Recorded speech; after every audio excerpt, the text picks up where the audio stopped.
Thank you, Pastor Lucas, and our musicians, and welcome, everybody. So good to see you here. You may have noticed that Karen and I have been gone for 2 weeks. Some of you maybe didn't notice, and that'll hurt our feelings. But if you're interested, and one of our members, Katrina, who is from Melbourne, Australia, her son Jamie was just singing up front. She was also with us at least for part of the trip. We're going to give you a little Sabbath School mission report. Is that okay? Tell you, you wonder what in the world your pastors are doing, and so we thought we'd share. Now, I don't have any kind of sophisticated technology, but you're going to see some pictures on the screen here, and I'll just let the studio know, kind of snap my fingers or pull my ear, stomp my foot, and they can move. Okay, we're going up to the big screen. We were in Australia. This is like my 4th or 5th trip there doing mission, different kind of mission projects and preaching, and you see I've got a circle around southern Australia. We were in the districts of Victoria and South Australia, and the cities of Melbourne and Adelaide, two of the larger cities. In Melbourne is soon going to pass Sydney as the largest city in Australia. It's growing very quickly, and we can go to the next picture. You may know that in recent months, from September through January, Australia suffered in some of the most devastating fires in its history. I've heard conflicting numbers, but a minimum of 25 million acres. Now, that is 4 times bigger than the terrible fires we had 2 years ago, where we had about 500,000 acres that was lost in property damage. And then that was followed almost immediately, next picture, by catastrophic floods.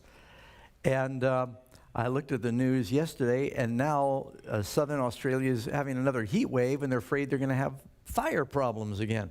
So they've been going back and forth with it. Not only that, next picture, this is all happening in the midst of the coronavirus issues, and there have been some cases of coronavirus in Australia, not many, but the big problem is they do so much trade with the Orient, and the airports, you'd be shocked, in China are shut down, and it's affecting products coming in, it's affecting tourism. 25% of the tourism in Australia are Chinese tourists, and so economically, I think this is a picture of the Sydney airport. Economically, they're being hit. Now, all of this is happening. Actually, it played out well for our meetings because it's a very secular country in Australia. Not a very religious country, but boy, at our meetings, they really responded. We've been, next picture, Amazing Facts has been on TV all over the country. We're at 99% of the market of Australian television right now, meaning 99% of the country can reach it. Right now we're on Channel 9. It's called GEM. And so when we advertised, we actually had people call into the theaters to register. And Amazing Facts has an office in Australia. It's in the Gold Coast near Brisbane. And there's Katrina at the door. She was there with us in Melbourne. And so they registered, and they overbooked. So many people wanted to book to come that they actually had to add sessions to the programs there. They're very well attended, and we are very thankful. This is actually the first Sabbath meeting we had in Adelaide. They brought all the churches together at a center there, and they had about 1,300 people, I think, came to the program, which more people in California live in the whole country of Australia. So you got a lot, but it's almost as big as the U.S., the lower U.S., so their churches are small and many, they're scattered, but they had a great turnout. This is the conference president of Southern Australia, David Butcher, great guy, doing an interview with Karen and I. And people came out faithfully night after night. Yeah, you can keep going, Marcia, that'll work fine. Then we had evangelistic programs that began and met every evening, and because of the attendance, we ended up having to do 2 presentations every night. I haven't done that in years, you know. Do the Mark of the Beast, one back to back, or whatever it is you do. The folks, we meted them in the lobby. This is the local production crew streamed it. They produced it for TV, so they've got copies of it. We'll get some of those for our office. Just took a picture with the media crew. But not only were they streaming the programs, but they had translators. You see the 4 translators there? They were translating every broadcast of the evangelistic programs in, I think it was Swahili, it's an African tongue, and they were doing it in Polish, in Samoan, in Romanian, as well as in English. So 5 languages it was going out simultaneously, and people where there's all the translators in their booths listening online. And so night after night, the people came, and we were worried once you get to Sunday night, Monday night, Tuesday night, but they kept filling the venue. We kept doing two venues or two presentations. That's just a picture of us with some of the media crew and the volunteers that help with the program. Also, while we were there, we did some presentations where we just shared with the pastors in the conference. Got a picture with the pastors there and the conference staff. And that's Karen and I. We did some radio interviews. They've got a radio program, reaches all of Adelaide. Faith FM did an interview with them, and that's Nick, the director of the station, his wife. And then we went up to Melbourne, and right after getting to Melbourne, they said, now can you talk to the school? It wasn't in the schedule. They were having a week of prayer. Can you do one of the sessions? So we had 400 young people came out and were very well behaved as we did a gospel presentation, invited those who had not to accept the Lord. And in the school there, most of the kids are not from Adventist homes. It's like a mission school. Then we did a program, a Wednesday night program of all things, in another venue, led out by an elder there who's very evangelistic, Johnny Wong, and his team of youth. And then we went to a concert hall for the weekend meetings. This was over 1,000 attended there. This was Friday, Sabbath. We told folks we'd meet them after the program and shake hands and take pictures and sign books. They gave out a lot of literature. And you can see this is a panoramic picture. It shows everyone just wrapped out. Karen and I are in the far right corner. Just folks were lined up, and they've been watching the TV programs. And I think I've got a few pictures here I just snapped of some of the folks. These are people who came to the Lord through Amazing Facts programs. A Catholic couple, I don't remember their names. I met so many people. But when they say, we came to the Lord through you, I'd say, let me get your picture. And I'm not showing you all of them. Next one. This lady was a flight attendant with Emirates Air in Dubai. She started watching our programs there on satellite, I think, and then went to the website, and she's come to the Lord and joined the church. Can't remember her name. This is Danny. He has a business in Ballarat outside of Melbourne. Came to the Lord from Amazing Facts programs, and is just, he went to Israel with us 2 years ago. So we got a picture together. We have the same barber.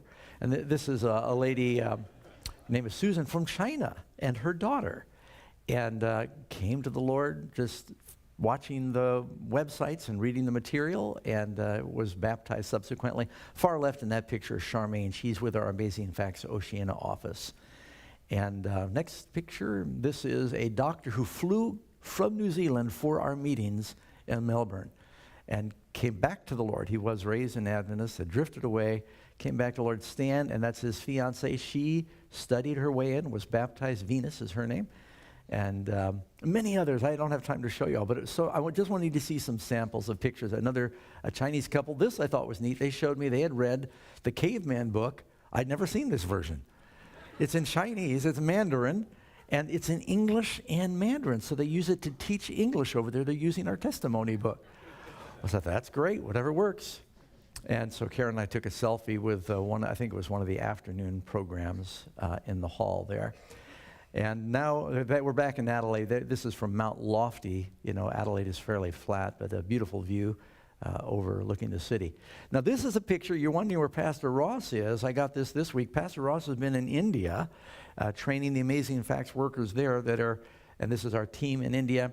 You may remember from our church here also the Hoover family. There's Ryan and Audrey and Sophie with Pastor Ross, and Lazarus and Karen and their families, and Pastor Elisha Rowe. He trains pastors over there, and we're translating the Amazing Facts programs into Tamil, Telugu, Hindi, English, and they're being broadcast all over India in those languages. So that's just some of what's happening. Thank you for letting your pastors play hooky from the local congregation. This is what we're doing when we're gone, and we just thought you need to know what's been going on. So that's our little mission report. Hope it wasn't too long. But we have a very exciting lesson today. I thought I could drop in the mission report today because our lesson is 21 verses. Chapter 10 is a comparatively short chapter in the book of Daniel. We're on lesson 11, but it's covering chapter 10 of Daniel. But what we're doing in chapter 10 is you're now delving into the longest prophecy in Daniel, the most intricate and the longest prophecy in the Bible. It is a prophecy that has the largest number of time periods in it. When we begin to study chapter 10, we realize there are no chapters in the Bible. You're really beginning the prophecy that goes from chapter 10, 11, and 12 of Daniel. It is all one prophecy. And so it kind of covers in greater detail than any other earlier prophecy in Daniel the events that would relate to God's people from the time of Daniel to the second coming of Jesus. When Michael stands up, the great time of trouble, the resurrection is how this book ends. And so with that, let's go ahead and we're going to get into our study and start reading in Daniel chapter 10. We have a memory verse. Memory verse is from Daniel 10, verse 19, if you want to find that in the chapter. Daniel 10:19, and it's in the New King James Version. Are you ready? O man, greatly beloved, fear not. Peace be to you. Be strong. Yes, be strong. How many times does God tell his people, peace, be strong? This is what he told Joshua. Now, we're going to dive right in. Daniel chapter 10, verse 1. In the third year of Cyrus, king of Persia, a message was revealed to Daniel, whose name is called Belteshazzar. The message was true, but the appointed time was long, and he understood the message. Now, you can underline there where it says the time was long. That comes up again later in this same chapter. And he understood the message and had understanding of the vision. Now, what just happens in chapter 9 of Daniel? There you've got the prophecy that talks about the first coming of Jesus. But it talks about Jerusalem being rebuilt and the wall again in troublous times. So Daniel understands that God's people are going to meet with a resistance. And you'll also notice it says, when does this happen? It says in the third year of Cyrus. What does it say about Cyrus in chapter 1 of Daniel? Remember the chapter 1 where Daniel doesn't eat the Babylonian food and he's healthy? And it says because he's healthy, he lives until, sounds like it says, he lives until the first year of Cyrus. And here it says the third year of Cyrus. Actually, chapter 1 isn't saying he lived until. A lot of people assume that. He served, probably in an official capacity, into the first year of Cyrus, or it may mean that when Cyrus became king, he let Daniel retire at that point, who is 90 now. You remember he served through Darius, who was before Cyrus. He was the Median king. He's actually the uncle of Cyrus. And that's the lion's den experience. Maybe after the lion's den, or after Darius retired or died and Cyrus took over, Daniel was more in retirement. But now it's the third year of Cyrus. He's still alive. You know, we don't know exactly how long Daniel lived. He could have lived 100. We don't know. There's one tradition you read in Daniel chapter 8 that he has a vision by the river of, I think it's Eula, in Shushan. Now, we know where the ruins of Shushan are now. It's by another river even further east of the Tigris. It was a place where the Persian kings often ruled. It was a beautiful area in the foothills, not the plains, so much desert, and a little more fertile. There's a grave there called the grave of Daniel the prophet to this very day. And there are priests that always guard it. And there is one legend that when Daniel died, that Cyrus also diverted the river Eula, buried a golden sarcophagus of Daniel, and then redirected the river to run over it so no one would ever disturb his remains. I read that, don't even remember where I read it, but I read that years ago in one of the history books. And then they've got this other tomb. You know, they had the tomb of Jonah in Nineveh, but it was blown up a couple of years ago by ISIS when they were blowing up all these. It was very sad.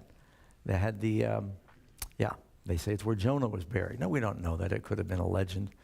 You know, when you go around Israel, they'll show you 20 places where Jesus was born. Every church says, we've got the place, and this is where Jesus did this, and this is where. So, you know, it is true he lived in that area. It could be one of the true ancient marks where Daniel's grave is. But we don't know how long he lived. Now, it might be he was vacationing there because it tells us that he's by the river, but he's not by Shushan now. And if you look on an old Google map or you go to Google Earth, it'll call it Susa. It's not spelled as Shushan anymore, but you can see the ruins of where these ancient cities of the Persian kings were, where they would sometimes spend their summers. And so he's continued until now the 3rd year of Cyrus. And it says in verse 2, I was mourning 3 full weeks. Now, why is Daniel mourning? Well, we read there in Daniel 9:25 that even after Cyrus in his 1st year gave them permission to go home, they were going to meet with opposition. And what did the enemies say? Remember, when they started to build the temple, look in Ezra chapter 4, verse 1, Ezra 4, verse 1. Now when the adversaries of Judah and Benjamin heard that the descendants of the captivity were building the temple of the Lord of Israel, they came to Zerubbabel, the heads of the fathers' houses, and said to them, let us build with you, for we seek your God as you do, and we've sacrificed to him since the days of Esarhaddon, king of Assyria, who brought you here. But Zerubbabel and Jeshua and the rest of the heads of the fathers' houses of Israel said to them, you may do nothing with us to build this house to our God, but we will build it alone. And why did they tell the Samaritans that? First of all, the Samaritans, they prayed to Jehovah, but they also prayed to idols. They mixed the religion.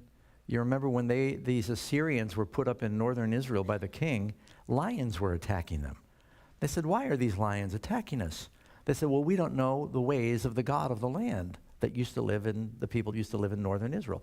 So the king of Assyria sent some priests down to teach them some of the ways of Israel. Well, they sacrificed on Mount Gerizim, but they also sacrificed to idols. But they believed the 5 books of Moses. They sort of commingled the 2 religions. So they said, oh, great, you're building a temple to Jehovah, let us join you. And they said, no, this is not a good idea. We will be unequally yoked together because you will bring in your corrupting influence into our religion. We are trying to get back to God. We've just come out of being punished by God for our unfaithfulness. We're not going to start compromising now to make friends with you. Now that took courage because they knew that would upset them.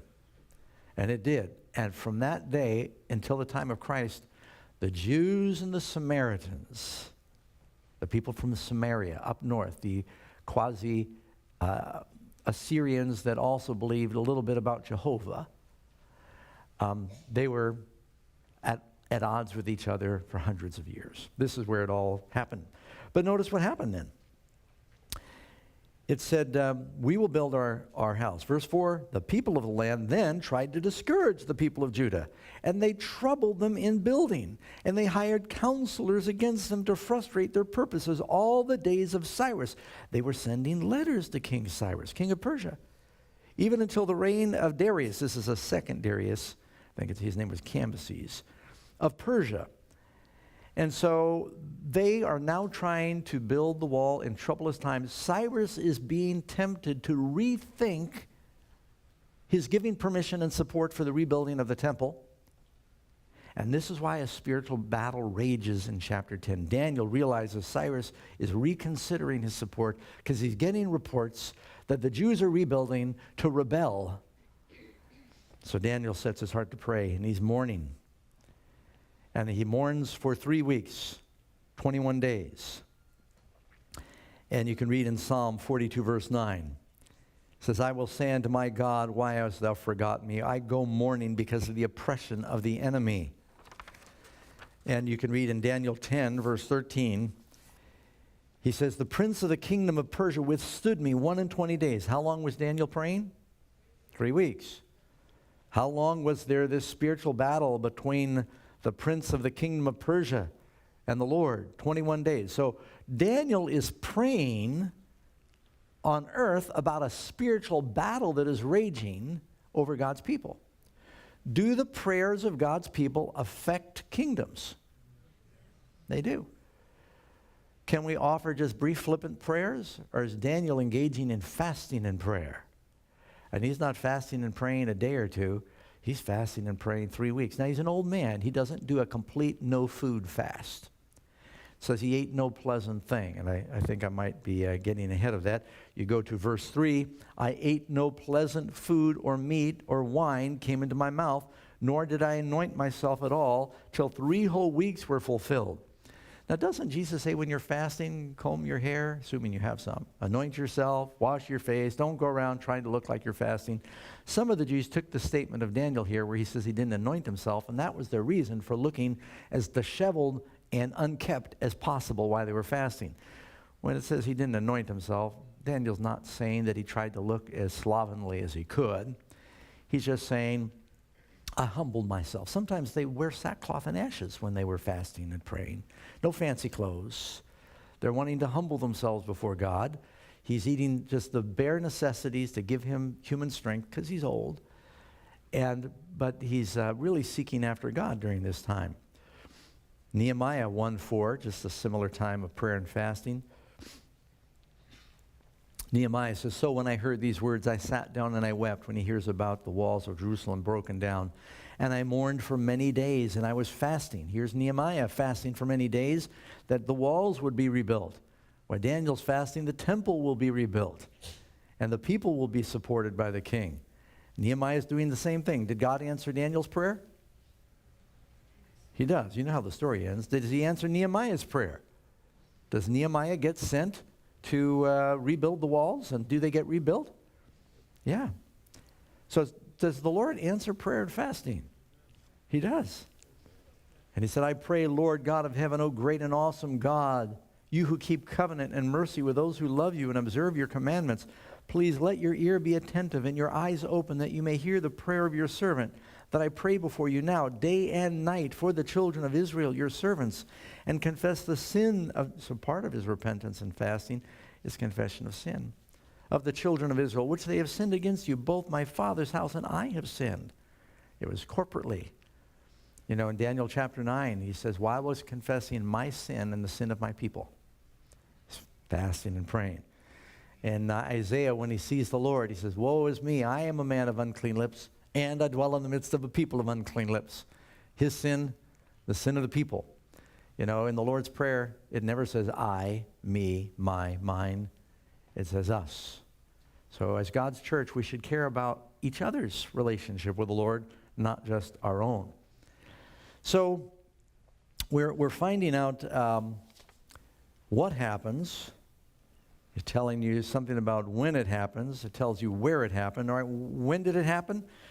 He says on the 24th day of the first month. He's getting ready to have this vision.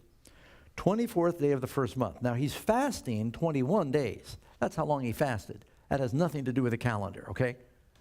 You just say, I'm fasting 3 weeks. You don't know what the date is, do you, when I tell you that? But now he's saying on the 24th day of the first month in the Jewish year. When is he fasting? This is important.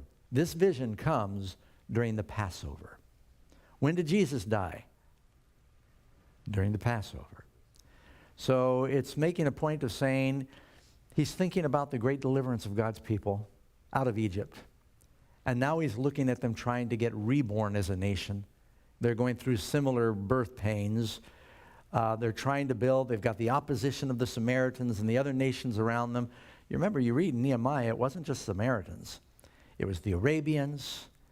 It was the people of the east, the Samaritans. They're all opposing Jerusalem coming back, the Jews getting their land back. Now, has history changed? Is Israel surrounded with countries that aren't very happy that they're wanting to reclaim their land? So some things haven't changed. And when Joshua led them into the promised land, were there other nations there that were not very happy that they said, God gave that to Abraham, we're coming to take title again? They weren't very happy. And is the devil happy when you want to take title to the promised land? No, you're going to meet with opposition. So notice when it happened. Let's look at where it happened. He says, I was by the side of the great river that is the Tigris. Now, I'm mentioning this because if you look in Daniel 12, verse 5, I'm going to the last chapter in Daniel. Then I, Daniel, looked, and behold, there stood another two by this bank of the river, and on that side of the bank of the river. For you to know what part of the river they're standing by in Daniel 12, you have to read what we read in Daniel 10. They're by the Tigris. Now, where is Babylon? Tigris or Euphrates? Euphrates. Tigris is another one of the ancient rivers, sometimes called the Hiddekel. And that the word Tigris and Hiddekel, it means dart or quickly moving. And this was a river back in those times that was moving very quickly. Just a little side note. I don't know if any of you saw YouTube that I posted on my site last night about the plagues. Did a couple of you see that? I was just kind of giving a potluck of different things that are happening in the world right now. But one of the things I mentioned is very interesting. Years ago, I was in Guam. I was doing some work in Micronesia, and I stopped in a doctor's office there just to visit the Adventist clinic in Guam. And while I was waiting to meet with one of the doctors, I saw a Newsweek magazine. It's the international version of Newsweek magazine. And it was on the desk there, and it said, "When rivers run dry." And it said the Euphrates River is drying up. Now, this is 15 years ago or more. No, it's more than that. It's close to 25 years ago. And then 2 years ago, Fox and CNN ran a report that ISIS was shutting off the dams upstream and drying up the Euphrates River. And it showed pictures of the Euphrates River. It's just mud. You could run across it. And then I wondered, well, is that an isolated problem? You know why I'm talking about this. You know what one of the plagues is that you read about. Now, I don't think that that is the plague, but I still think it's very interesting that it does say in Revelation, drying up the Euphrates River. And now because of the dams that are being built by Turkey, and they don't like Iraq, and Iran, and they don't like Iraq, and Syria, they all have tributaries that run into the Tigris and Euphrates. The Tigris and Euphrates are at their lowest levels in millennia. And in the Bible, it's called the mighty river. And didn't we just read that? You can throw a rock across it now. You can walk across them. And it's because they've dammed it up, and they're pulling the water away for irrigation. And these rivers really are drying. There's a crisis in Iraq right now. And it's a big sanitation problem because now everyone is throwing their garbage. They used to throw the garbage in the river. It ran out to the ocean. That was just their habit. And now it's just staying there. And people are getting sick, and they're having cholera problems. And so when you read about Daniel talking about this river, it was a different river back then. There were no dams, and it really ran. How many of you been to Niagara Falls? Are you impressed by the falls? It's only half as powerful as it was before they dammed it upriver for power. Do you know they've diverted half the water? Wouldn't you like to have seen it before they dammed it? Can you imagine that? Now it's being diverted about half the water for hydroelectric. And so these rivers back then, even the Jordan used to run a lot more than it does today because so much irrigation and damming is going on upstream. So picture this is a significant river, and it ran pretty well. And so he has this vision by the Tigris River. Now, you think, how did Daniel get from Babylon, where he was serving, over to the Tigris? There are places where the Tigris is only 22 miles. If you look at a map, it goes like that. Daniel may have had a vacation home there. He was one of the most powerful people in the kingdom, right? Prime minister.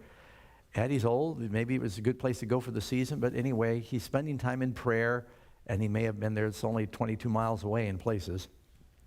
And what happens? So he said, when it happened, where it happened, what happens? It says, I'm praying, and I lifted my eyes, and I looked, and behold, a certain man clothed in linen, whose waist was girded with the gold of Uphaz. His body was like a braille, his face like the appearance of lightning, his eyes like torches of fire, his arms and his feet like burnished bronze in color, and the sound of his words like the voice of a multitude. Now, does that sound familiar? What does that have echoes of? Revelation. Is this Gabriel? I think he's seeing a vision of Christ. This is the one that came to Shadrach, Meshach, and Abednego in the fiery furnace. You look in Revelation 1, verse 13. And John said, and in the midst, Revelation 1:13, and in the midst of the 7 lampstands, one like the Son of Man. Who is that? Clothed with a garment down to the feet and a girdle about his chest, and a golden band, and his head was white like wool, as white as snow. His eyes were like a flame of fire. His feet were like fine brass, as if refined in a fire. His voice like the sound of many waters. Well, we just read, Daniel said his voice was like the sound of a multitude, saying it's his powerful voice. And Daniel chapter 7 describes a similar divine character.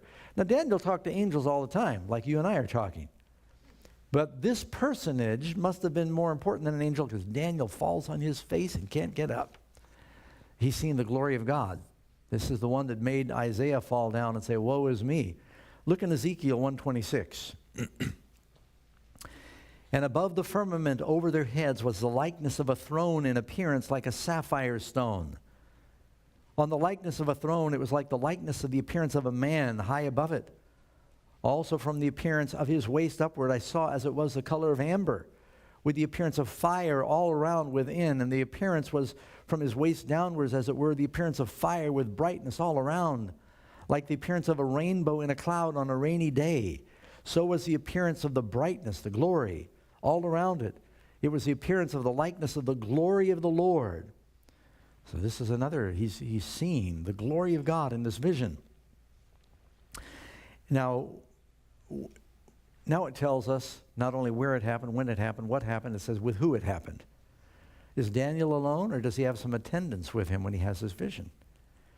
And I, Daniel, alone saw the vision, for the men who were with me did not see the vision, but a great terror fell upon them, so that they fled to hide themselves. They left poor Daniel, ran for it. You know, they knew he was a prophet, and he went into vision. His face began to shine. And if from the look of his eyes and his behavior, they knew he was going off into the vision. They were so overwhelmed with the holiness of the spot, they fled. Now, does that happen to anyone else in the Bible, where they see a vision of God, and they become afraid? They're not having the vision, but the person they're with is having the vision. Who knows where that is? Paul, let's read it. Acts chapter 22, verse 9. Paul says, and they that were with me saw indeed the light, and were afraid, but they heard not the voice of him who spoke to me. And then you read, Daniel goes on to say in verse 8, therefore I was left alone. But he's not alone, is he? God's with him. And when I saw this great vision, and there was no strength remained in me, for my vigor was turned to frailty in me, and I retained no strength. You know, often when Ellen White was in vision, she became faint. And then she was supernaturally strengthened. And she did not breathe. And you read on here, you'll see that Daniel says, there was no breath in me. I was left alone, for my vigor was turned to frailty. I retained no strength. Yet I heard the sound of his words. And while I heard the sound of his words, I was in a deep sleep on my face, with my face to the ground. He was face down on the ground before the glory of God. So you can see that in Revelation, Daniel chapter 10, Joshua chapter 5, this glorious being appears to them before he makes his revelation. And now Daniel is, as you would say, touched by an angel. Go to Daniel 10:10. Suddenly a hand touched me, which made me to tremble on my knees and on the palms of my hands. And he said, O Daniel, man greatly beloved. Now, is this the first time he said that? Chapter 9, he's praying, and God comes and says, you are greatly beloved. Let me give you something to think about. Is that only Daniel?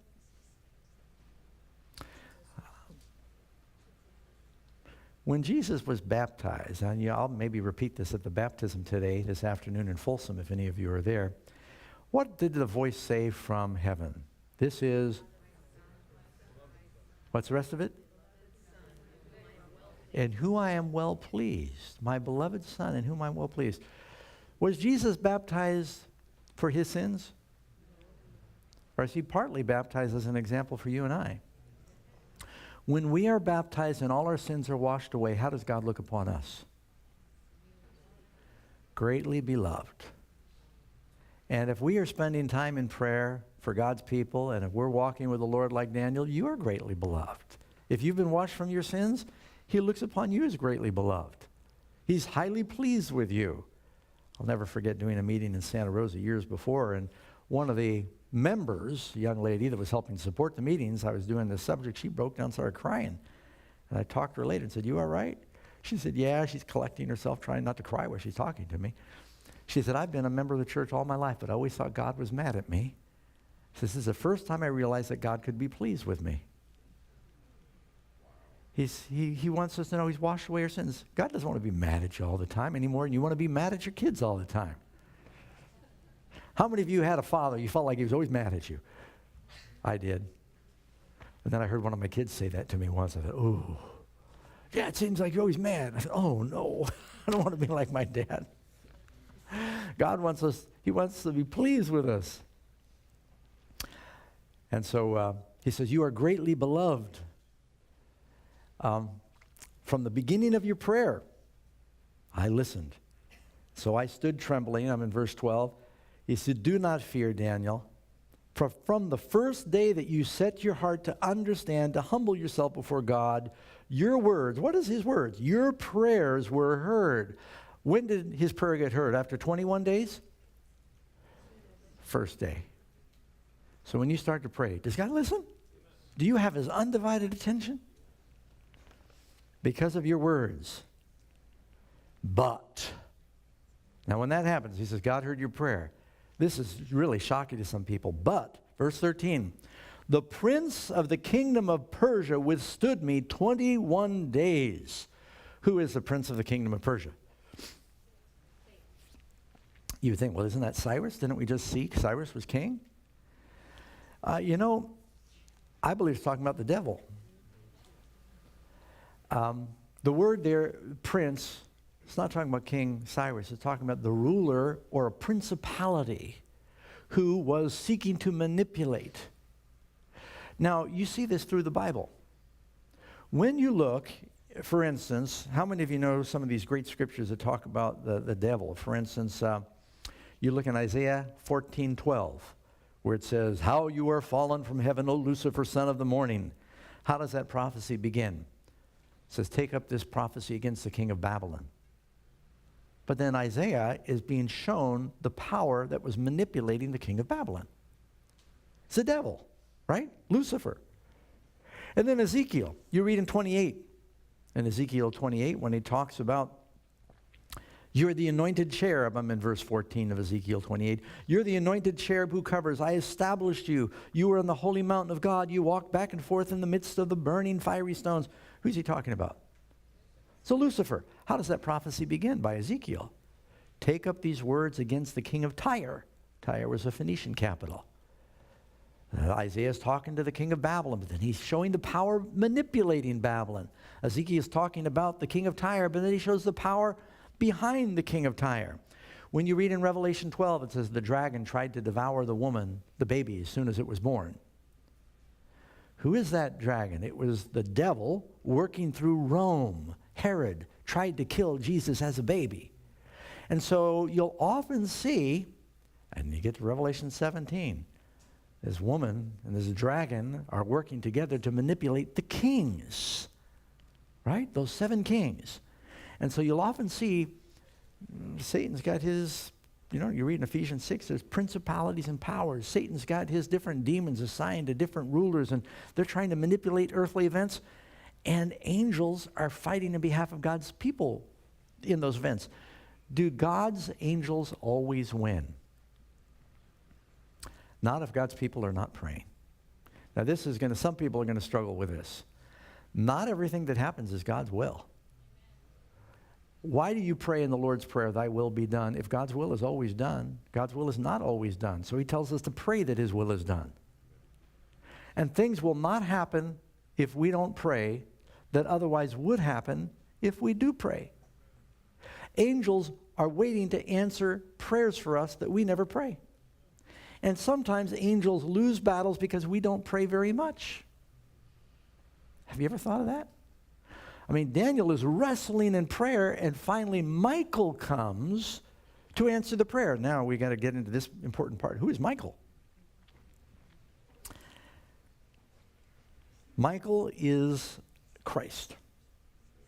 I'm not saying that Jesus is an angel, and I know there are people watching, and they're thinking, oh, this is some cult out there. They think Jesus is an angel. No, we think Jesus is the uncreated Son of God. He is everlasting. He is God the Son. But one of his titles is Michael. Michael means who is as God. And just in case you think this is some particular belief, Melanchthon, who is the right-hand man of Martin Luther, he insisted that Michael is Christ, called in the New Testament the archangel, the prince of angels, the head of all principalities and powers. He is none other than Christ, the Son of God, an uncreated angel who is one or first or the chief of the princes, superior to angels in nature. According to John Wesley, Michael is commonly supposed to mean Christ. I remain to counter the work and the designs against the people of God. It says Michael has come to fight against the devil who is countering the work of God. Matthew Henry commentary was also in E.G. White's library. Michael is, he says, our Christ. When Michael appears to Joshua as the commander of God's army, he says, take your shoes off your ground, and Joshua worships. You don't worship angels. The Bible says the Lord himself, 1 Thessalonians chapter 4, the Lord himself will descend from heaven with a shout and the voice of the archangel. The Lord, voice of the archangel. That's Christ. You read in Jude verse 9, Michael comes to contend with the devil over the body of Moses. He comes to resurrect. Jesus is the resurrection of the life. Jesus did not send an angel to resurrect his best friend Moses. He came. His name, the way Jesus often appears prior to his incarnation, sometimes called Christophanies in the Old Testament, is who is as God. Michael. Archangel means greatest messenger. That's all that means. Doesn't mean he's got wings and he's a cherub. He's never called a cherubim or a seraphim. Michael is this majestic name of Christ prior to his incarnation. In Revelation, you've got the two principal powers. The dragon and his angels are fighting with Michael and his angels. Who is the leader of the good angels? It's Jesus. So finally, this battle is so severe that Christ himself, not Gabriel, Christ himself comes to contend with the devil because of the prayers of Daniel, and to, through God the Spirit, impress Cyrus to follow through and deliver God's people and support God's people in their freedom.